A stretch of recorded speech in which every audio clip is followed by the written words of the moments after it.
نقصان اس کو کہا جاتا ہے جو آپ کی اصل مالیت اور اس کے اوپر بھی اگر کوئی آپ کو مزید نقصان ملا ہو. آپ کو اللہ نے اصل مالیت تک تو واپس کرا دی نا, آپ کا اصل پیسہ ڈوبنے سے اللہ نے بچا لیا.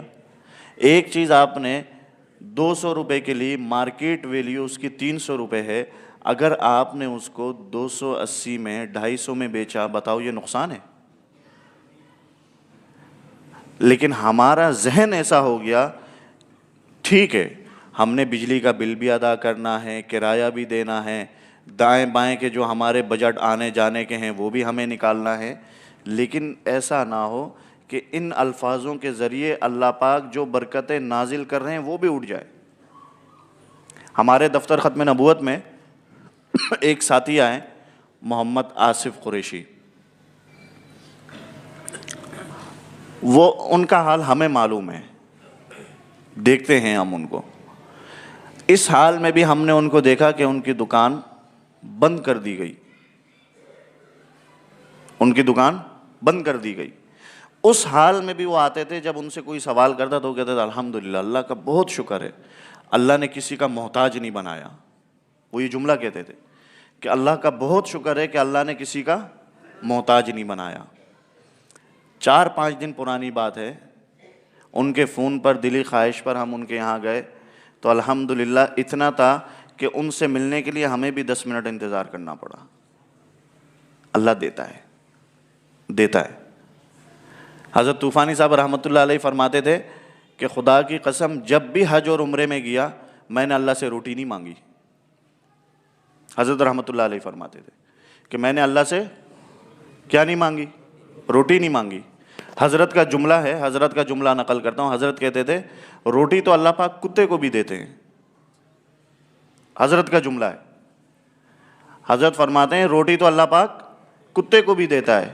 تو انسانوں سے تو اللہ رب العزت نے رزق کا وعدہ کیا ہوا ہے کہ جب تک رزق پورا نہیں ہوگا کوئی انسان اس دنیا میں مر نہیں سکتا.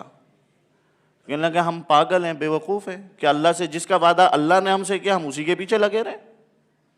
ہم اللہ سے خیر مانگے, برکت والا رزق مانگے.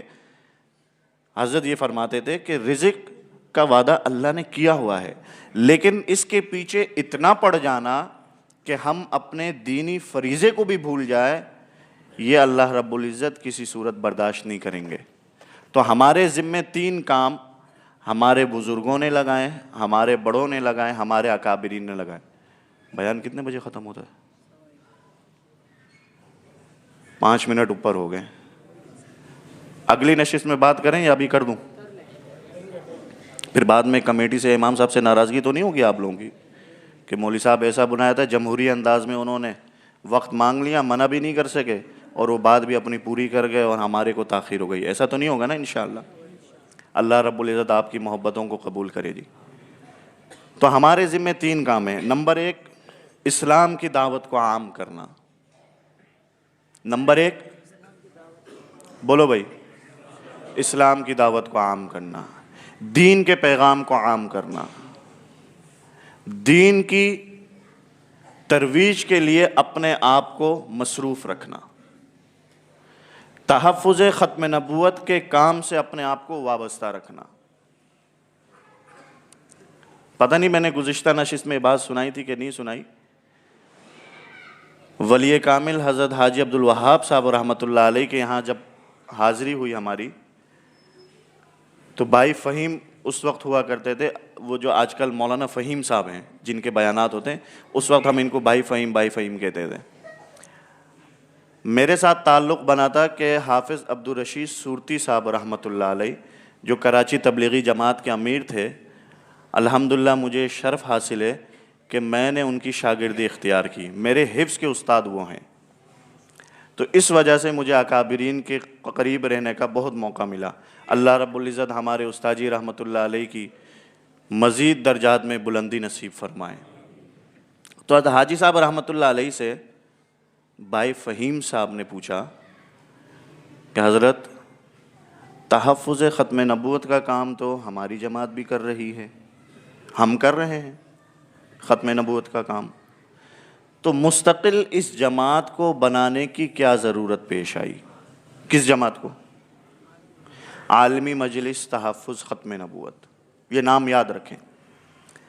مرکزی متفقہ اکابرین اہل حق کی جو جماعت، اور جس جماعت کے پلیٹ فارم میں تمام تر مسالک نے مل کر ناموس رسالت کا دفاع کیا، اس جماعت کا نام کیا ہے؟ عالمی مجلس تحفظ ختم نبوت۔ تو حاجی صاحب رحمۃ اللہ علیہ فرمانے لگے کہ بھائی ہمارا کام ہے خوشبو کو عام کرنا۔ کیا کرنا؟ کون سی جماعت کا کام؟ نہ، تبلیغی جماعت کا کام۔ کس کا کام؟ تبلیغی جماعت کا کام۔ کیا کام ہے؟ خوشبو کو عام کرنا۔ اور ان کا کام یہ ہے، میری طرف اشارہ کر کے کہا، ان حضرات کا کام یہ ہے کہ ہمارے خوشبو والے چمن کو جو خراب کرنے کے لیے بڑھتے ہیں ان کو روکے رکھنا۔ سبحان اللہ، بڑوں کی بڑی سوچ۔ اس جملے کے اندر حاجی صاحب نے اس کام سے وابستہ رہنے کی دعوت بھی دے دی، اور اس کام کی تائید کرتے ہوئے اس کام کی اہمیت بھی بتا دی کہ اگر چمن ہم بناتے رہیں، حفاظت نہ کی، تو چمن کسی کام کا بھی نہیں رہے گا۔ ہے نا بڑوں کی بڑی بات؟ تو یہ حاجی صاحب فرمایا کرتے تھے۔ تو تحفظ ختم نبوت کے کام سے وابستہ رہنے کی ہر مسلمان کو ضرورت ہے، ہر مسلمان کو۔ یہ ضروری نہیں، یہ کوئی اللہ کی طرف سے سرٹیفکیٹ نہیں کہ صرف علماء کا کام ہے، صرف عالمی مجلس والوں کا کام ہے۔ حضور آخری نبی پوری امت کے لیے بنا کر بھیجے گئے، تمام مسلمانوں کے لیے بنا کر بھیجے گئے، تو تمام مسلمانوں کے لیے حضور آخری نبی۔ تعریف ہے آپ صلی اللہ علیہ وسلم ہی اللہ تعالیٰ کے آخری نبی ہیں۔ آپ صلی اللہ علیہ وسلم ہی اللہ تعالیٰ کے آخری نبی ہیں۔ آپ صلی اللہ علیہ وسلم کے بعد کسی قسم کا کوئی اور نیا نبی اس دنیا میں نہیں آئے گا۔ اس کو اسلامی روح سے عقیدہ ختم نبوت کی تعریف کہتے ہیں۔ تو اس تعریف کو عام کرنی ہے، کریں گے انشاءاللہ؟ کون کون ساتھی انشاءاللہ اس کی کوشش کرے گا؟ اللہ رب العزت آپ لوگوں کو خوب جزائے خیر نصیب فرمائے۔ نمبر 2، قادیانی مصنوعات کا بائیکاٹ۔ یہ ہر بیانات میں ہم اعلان کرتے ہیں، قادیانی مصنوعات کا بائیکاٹ کرنا ہے۔ سب سے مشہور چیز قادیانیوں کی شیزان کمپنی۔